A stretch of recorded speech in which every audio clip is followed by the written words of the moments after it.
On a cold, rain-soaked night in Pine Hollow, Officer Mark Ellison expected nothing more than a quiet patrol. But everything changed when a tiny, trembling bear cub stumbled into his headlights and clung to his leg as if begging for its life. There was no fear in its eyes, only a desperate plea he couldn't ignore. When Mark followed the little creature into the dark forest, he had no idea he was walking toward a truth powerful enough to break even the strongest heart. Rain stitched a fine silver curtain across Pine Hollow as Officer Mark Ellison rolled to the end of his patrol route. Midnight sat quiet on the two-lane, the kind of quiet a man could lean against. He clicked off the radio, rubbed the ache at the base of his neck, and watched the wipers sweep rhythm into the dark. Out here the mountains rose like sleeping giants, the lodgepoles hemming in the road, and the air smelled of wet cedar and cold stone. He told himself he had earned a hot shower and an empty house. He told himself tonight, finally, nothing would ask more of him.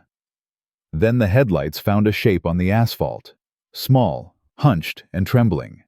He braked hard. The cruiser nosed down and the shape flinched, but it didn't run. Mark squinted through the glass, lifted his flashlight, and stepped into the rain. The beam struck two damp buttons of eyes and a narrow black nose. What he was looking at was a bear cub. Tiny, no higher than his knee, fur soaked flat to a narrow frame, paws splayed on the slick road like it hadn't learned where to put its weight. "Easy," he said, voice low and steady, the way he talked to panic in people. "You shouldn't be out here." The cub let out a sound that wasn't a growl. It was thinner, pleading, like a caught breath. Then it shuffled forward and pressed one wet paw against his boot. The contact startled him more than if it had swiped. Most wild things bolt. This one clung, shaking so hard he could feel the tremor through the leather. When he stepped back, the cub tipped after him, determined in a clumsy way that made his chest tighten. "Where's your mama?" he asked, already scanning the tree line out of habit.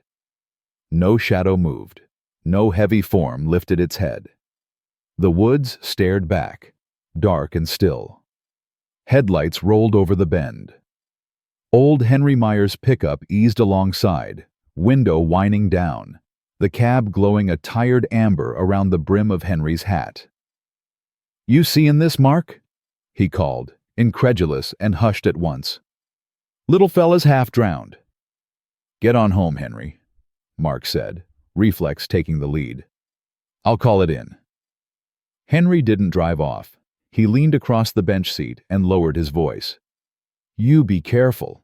Heard a single shot out that way after dusk. Thought it was a backfire, but it had the pop to it." He tipped his chin toward the timber. "Dogs started howling about the same time. Gave me a bad feeling." The cub stiffened at the wordless suggestion of danger, as if it understood the direction, if not the human talk. It pressed harder against Mark's boot, tiny claws clicking, and peered into the black bands of forest. Rain ticked on the cruiser roof. The air thinned around them, like the mountain had drawn a breath and was holding it. "I'll handle it," Mark told Henry, and meant it.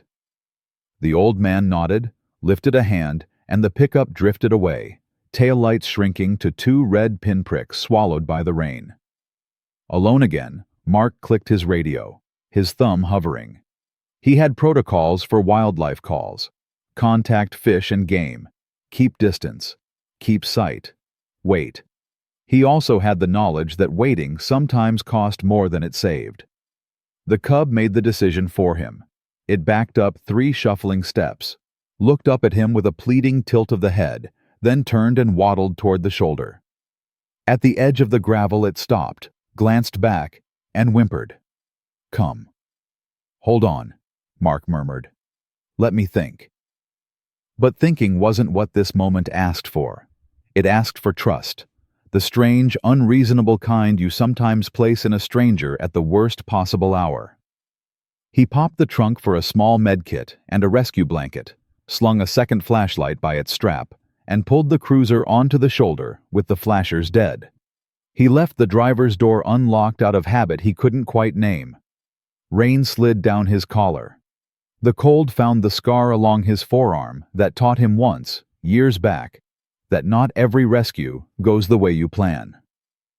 The cub waited at the grass, shaking but determined.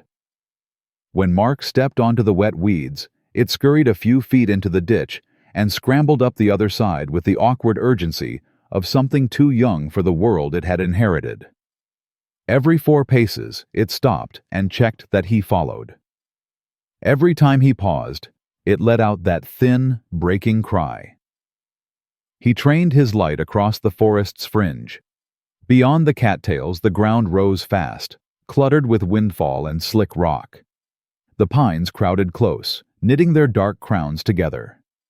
He heard the creek somewhere ahead, swollen with snowmelt, rushing faster than was safe. Coyotes sometimes worked this strip in lean weather. He wished, fleetingly, that he'd eaten dinner. Wishes didn't carry weight out here. "You better have a good reason," he said to the cub, but his tone had softened. He thought of the empty kitchen waiting, the single chair by the window, the habit of not turning on the television so silence could be honest about itself. It was not the worst thing in the world to be needed. He pushed into the trees. Needles slicked under his boots. The light sliced through veils of rain and steam bleeding off wet bark. Bracken slapped his pants. The cub darted ahead, paused where the ground tilted, then hurried on, a smear of dark motion against the pale underbrush. Every so often a sound teased the edge of hearing. Not wind, not the high scold of a jay, something heavier and hurt and far off, snagging the attention the way a name does in a crowded room. Mark stopped and shut his light to listen. Darkness closed over him like a held breath. He counted to 4, the way he taught rookies when nerves got loud. There it was, faint, a strangled rasp riding the creek's rush. Pain has a voice you don't mistake once you've heard it enough times. He clicked the light on and moved faster. The slope stole the steadiness from his ankles. Roots reached for him like hands. He caught himself on a wet trunk and felt the sting where bark bit skin. The cub reached a blowdown and squirmed through a low gap. Mark dropped to a knee, shoved the blanket through ahead of him, and crawled after, his duty belt scraping, the radio clacking against a stone. On the far side, the forest opened to a narrow cut in the hillside, the creek shouldering its way through with a patient roar. Gravel shone like scales. The air smelled metallic, like old pennies on a warm palm. The cub stood on a bar of sand, rain flattening the fur along its spine, and stared into a tangle of alder at the water's edge. "Show me," Mark said, though it already had. He pushed the branches back, careful of the whip and snap of wet twigs. The flashlight beam jumped, steadied, and found what it had been dragging him toward all along, the harsh gleam of braided steel where it didn't belong, and beyond it, a shape too still for the sound it made. He felt his heartbeat climb and settle into the slow, deliberate rhythm he trusted when fear asked to drive. The cub edged in beside his knee and trembled. Behind him the road was gone, the last of the human world swallowed by rain and trees. Ahead, something waited that would require more than rules. He drew a breath he meant to hold. The tiny life at his boot pressed closer, as if to say it already knew what he would choose. The cut in the hillside funneled the storm, turning the rain to needles. Mark steadied the flashlight and let the beam paint the alder thicket inch by inch. The little bear pressed against his shin, shivering, then darted forward 2 steps and looked back, making that thin, urgent sound again. He swept the light lower. A drag mark scalloped the wet sand where something heavy had been pulled. Beside it, the crushed shape of a boot tread softened by runoff, a diamond lug pattern you didn't buy at the hardware store in town. He keyed his radio low. "Unit 3 to base. I'm off County 12 at Hollow Ridge Creek. Possible illegal snare. Fresh sign. Wildlife Center standby." He hesitated, then added, "Be advised. Potential human activity." Static breathed back at him and settled. He could call Lucy direct, but anything louder than a whisper seemed disrespectful to the hush that had fallen over the trees. He reached down and rubbed the cub's wet ear with 2 fingers.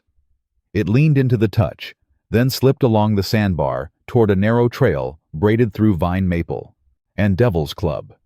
"Slow," he said, and followed. The trail climbed and tilted, slick with leaf mold and the glassy sheen of trampled fern. Twice he killed the flashlight to listen. The forest answered in layers: creek voice, rain hiss, a limb knocking on a trunk somewhere above, the tiny click of pebbles adjusting to the water's insistence. Under that, a different sound rose and sank, so faint he could have imagined it: the hoarse catch of a breath that wasn't his. He moved again, testing each step. The beam pushed back the dark, caught on a curl of galvanized wire half buried in duff, then on a length of braided steel, looped and cut. He crouched, lifted the wire with a stick, and felt the familiar anger make a small, controlled knot under his ribs. Professional hands had set and then reset this line. Whoever worked here knew the habits of animals and the habits of the men who tried to stop them. The cub froze, its ears tilted. Mark froze too. Somewhere upslope, brush rattled once, twice. A beat later, the wind shifted and brought a smell that had no business on the mountain: cigarette smoke gone wet and sour. Mark cupped the light and stepped behind a cedar blown down years ago, trunk soft and furred with moss. The cub tried to follow him into the shadow, but he eased it back with a palm. "Stay," he mouthed, surprised when it did. A shape ghosted through the timberline, tall, hooded, a headlamp blacked out under the brim of a cap. The figure stopped, listened, crouched, and put a hand to the dirt as if reading it. A rifle slung barrel down at the shoulder. Mark let his breath out through his nose and felt the old, unflashy focus slide into place. He had taught rookies: danger looks ordinary most of the time. That was the worst thing about it. The man turned his head slightly. In the brief side profile, Mark caught a ridge of cheekbone and a beard dyed darker by rain. It could have been anyone. It could have been a name they'd all repeated over coffee and maps for months. The figure looked downslope, listened again, then moved off with a hunter's economy, not putting a foot where it didn't have to. Branches whispered shut behind him. The little bear let out a sound like a pinched whistle. Mark touched its shoulder. "Easy." He waited until the wood stitched itself quiet again, then lifted the radio close to his mouth. "Lucy, you on?" Her reply came quick and soft. "I'm 10 minutes out on 12. Your cruiser's off the shoulder. You good?" "Not alone up here," he said. Single male, armed, moving east along the ridge. No light. Probable snare line below. Lucy's voice flattened into the practical. "Copy. I'll cut my lights and come up from the logging spur. You want me to call county?" "Negative for now. Keep it quiet." He glanced at the cub. "I'm tracking a cub. It's leading me. Something's wrong ahead." A beat. "With you," she said. "Watch your right when the trail forks. There's an old rock slide there." Mark clicked off and let the dark come up to his chin again. Rain worked down the back of his collar. His shirt clung to him at the ribs. The cub led, careful as any seasoned climber now, testing each foothold, pausing to look at him when the trail braided, as if asking permission. He noticed how the little thing moved less like a wanderer and more like a child who knew the way home, whether it wanted to or not. They reached the fork Lucy warned about. The earth tilted to nothing on the right, the slick slide of shale rattling with every stray drop. Mark took the left, guiding the cub with a low word, then stopped short where the ground told the rest of the story. The mud there was fresh scored by claws wider than his palm. Tufts of tawny hair snagged on salmonberry thorns. Where the trail narrowed to a throat, it bloomed suddenly into chaos. Scuffed leaves. A churned oval that spoke of struggle. And at the edge, half hidden under slashing grass, the gleam of another piece of hardware. He eased closer.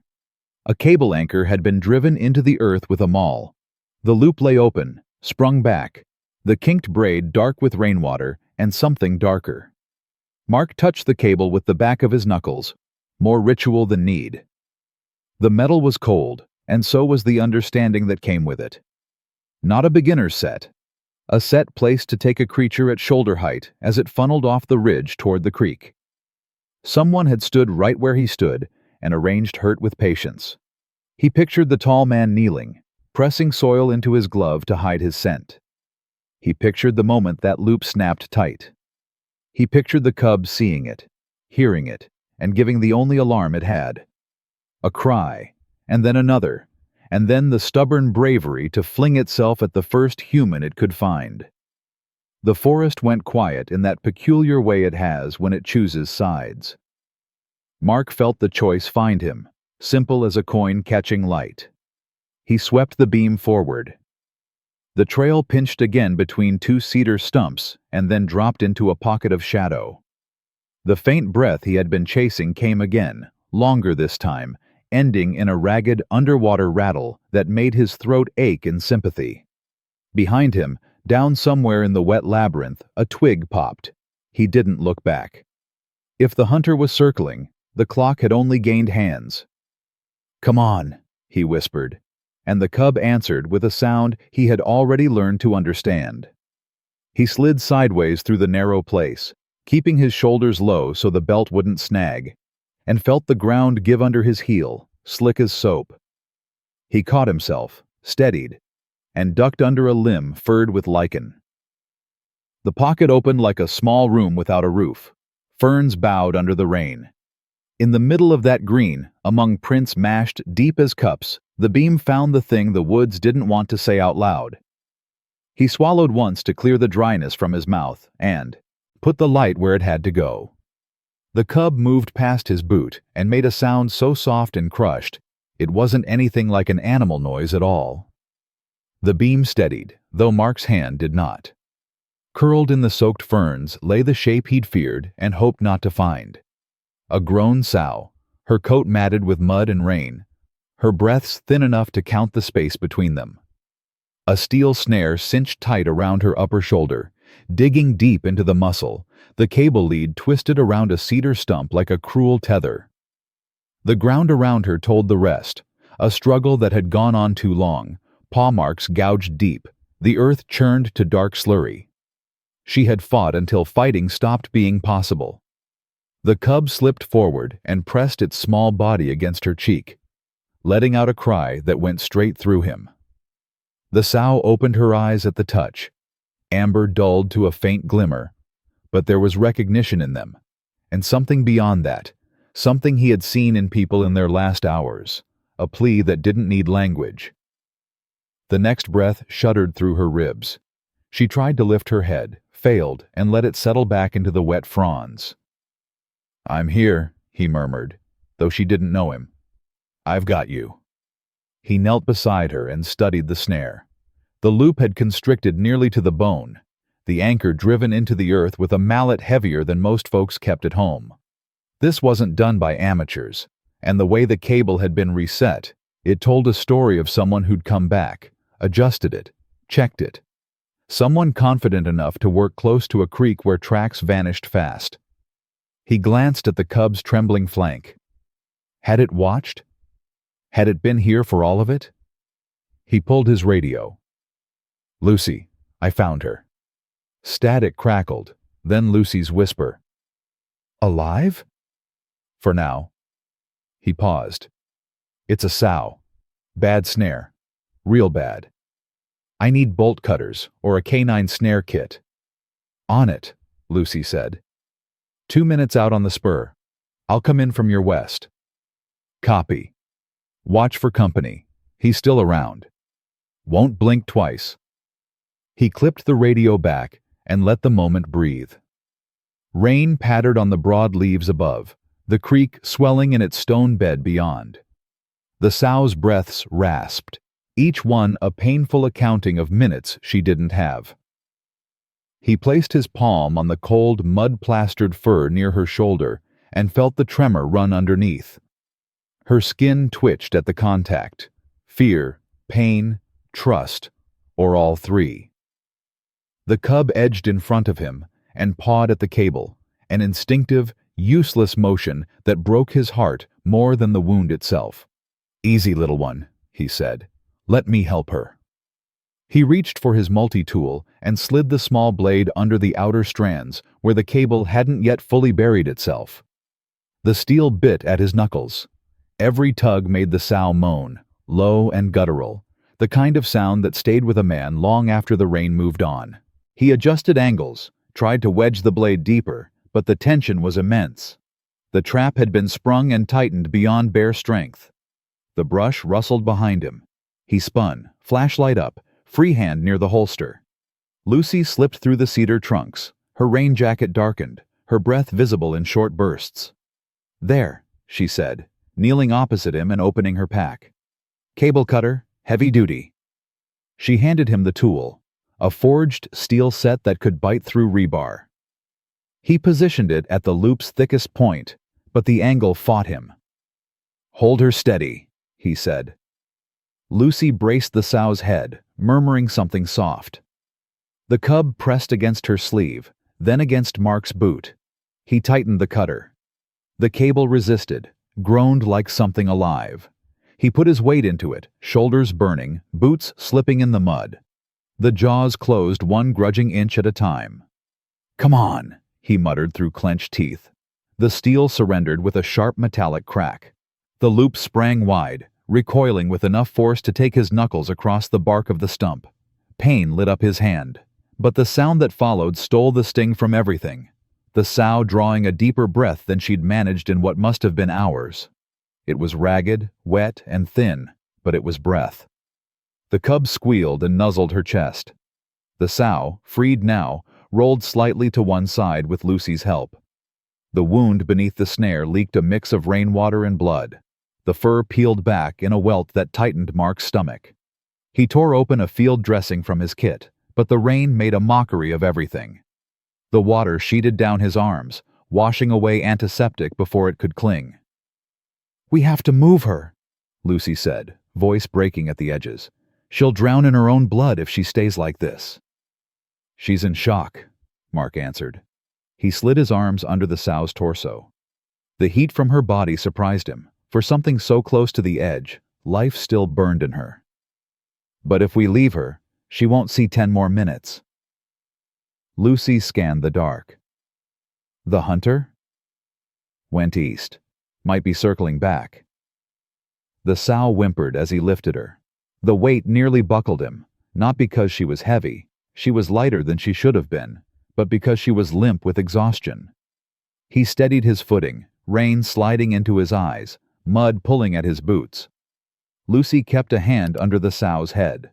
The cub followed so close it nearly tangled in his stride. They pushed back through the pinch in the trail. Twice he slipped and caught himself against trunks rough with age. His arms trembled beneath the sow's weakening breaths. When they reached the blowdown, Lucy held the branches apart and guided him through. The forest felt tighter now, more aware of them, the wind carrying something sharp that made Mark's instincts prickle. Ahead, a twig snapped. A clean, deliberate break. Lucy froze. The cub pressed under Mark's knee, its body rigid with fear.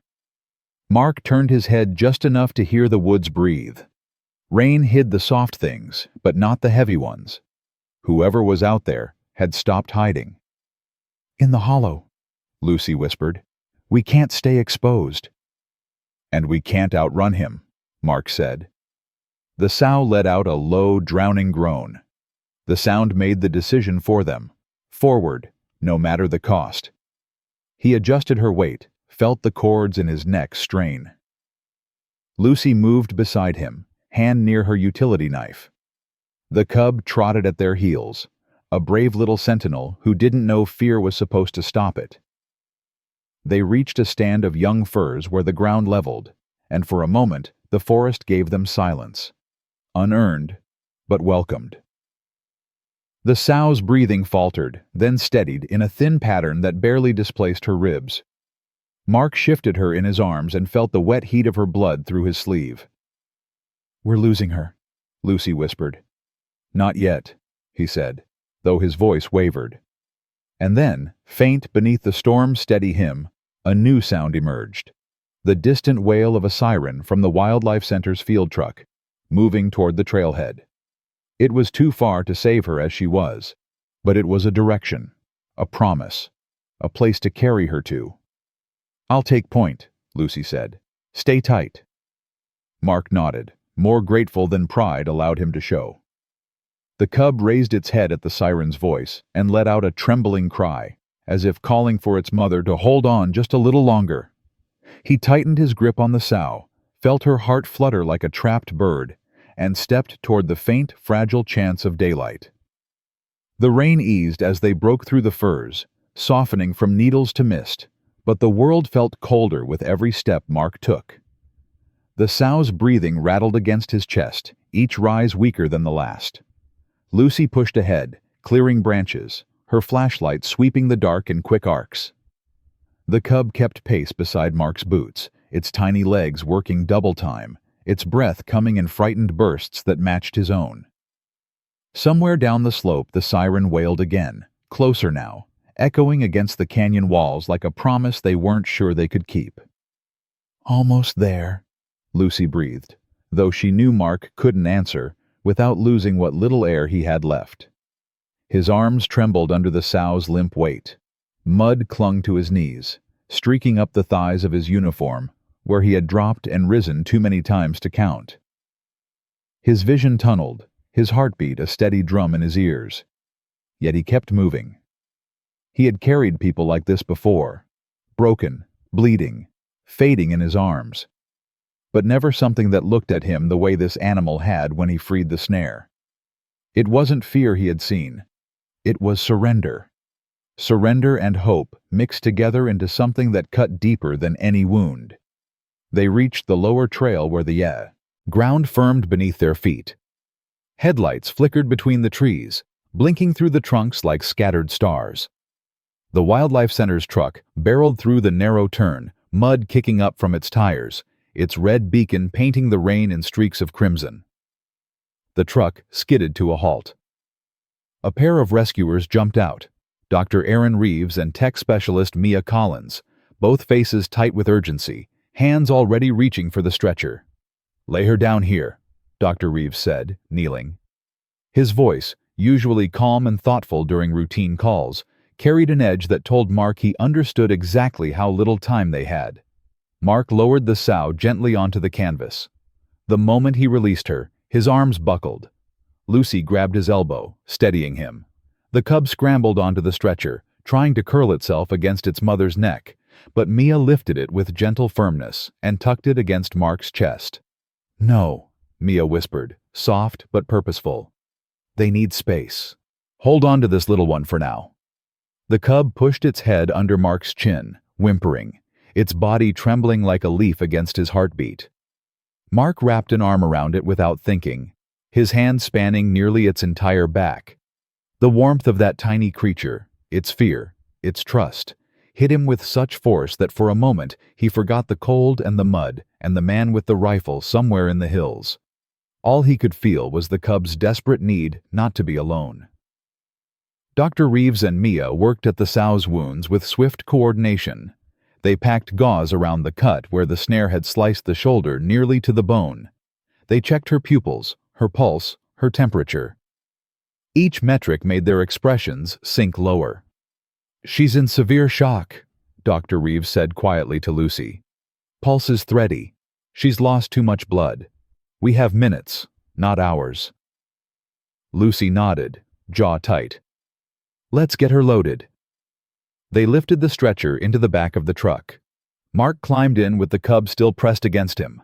Lucy shut the tailgate and pounded twice on the rear window. The truck shot forward, tires clawing at the gravel as they sped for the Wildlife Center. The world outside blurred into streaks of night. Inside the truck bed, chaos was silent. The sow's chest rising in shallow waves, Mia murmuring numbers to Dr. Reeves, the cub crying softly into Mark's shirt, and Mark himself gripping the metal bench to keep from falling. He felt the sow's breaths, weaker, then weaker still, until there came a pause so long it hollowed out the space inside him. "Come on," he whispered.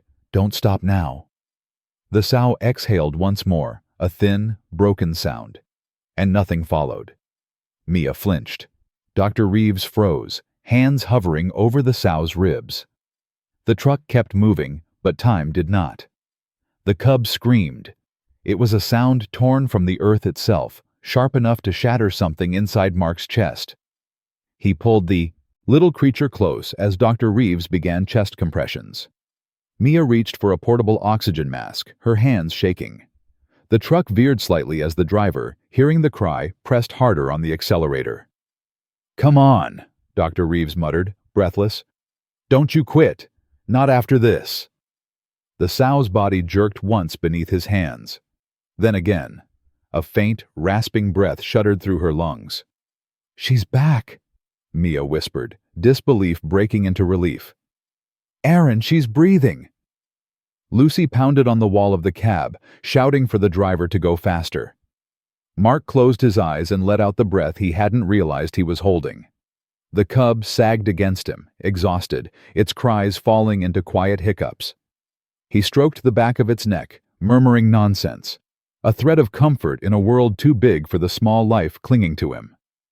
When the truck finally skidded into the Wildlife Center's bay, the doors opened before they even stopped moving. A team rushed the sow inside. Mark followed with the cub in his arms, though his legs felt like waterlogged timber. They placed the cub in a small observation pen, but it fought so violently to get back to its mother that Mark stepped in without permission, lifting it and holding it close. "Let it stay with him," Dr. Reeves said from the doorway, wiping sweat from his brow. "It'll keep him calm, and he's earned that much." Hours blurred. Rain hammered the roof, lights buzzed overhead, and the antiseptic air stung Mark's throat. He sat in the plastic chair beside the operating room window. The cub curled in his lap, its tiny claws hooked into his sleeve. Lucy brought him coffee he didn't drink. She touched his shoulder once, steady, wordless, and stepped away to file reports he couldn't think about. Near dawn, the door finally opened. Dr. Reeves stepped out, mask lowered, his face drawn with exhaustion, but softened at the edges. "She made it," he said. "Mark, she made it. And if you hadn't brought her in when you did, she wouldn't have survived another 5 minutes." Mark bowed his head, not in relief exactly, but in something deeper, something like gratitude for being allowed to carry a life that wasn't his. The cub squirmed and looked up, its eyes catching the hallway lights. Then, with a small sound, it pressed its forehead to his jaw. In that moment, Mark felt everything he'd been holding back. The fear, the strain, the memories of all the rescues that didn't end this way. His eyes burned, his breath caught. He let his hand find the cub's back, fingers trembling. "You saved her," he whispered, voice breaking. "You saved her, little one." The cub licked the salt from his cheek. Later, when the staff allowed him into the recovery room, the sow lifted her head just enough to see him. Her gaze met his, weak but aware, and she let out the softest rumble, a sound that felt like a thank you from a place beyond language. The cub scrambled onto the bed and curled against her chest, purring its tiny, breathy hum. Lucy stood beside Mark, arms folded, though her smile was gentle. "Seems like someone chose you tonight." Mark shook his head, unable to speak. It wasn't until the sow lifted a heavy paw and laid it across the cub's back, both of them looking at him, that he understood the truth. "It wasn't me who saved them," he said softly. "It was him. He came for me." And there, in the quiet glow of the recovery room, the little bear cub nudged its head under Mark's hand and held it there, as if sealing something sacred between them. Something that had begun in rain and darkness, fought its way through fear, and ended in a miracle born from tears. Before you go, I'd love to hear from you. If this story touched your heart even a little, just drop a 1 in the comments. It's simple, it's quick, and it lets me know you're here with us. And if you'd like to follow more heartfelt wildlife stories like this one, please consider subscribing. Your support helps keep these miracles alive, and I'd be honored to share the next story with you.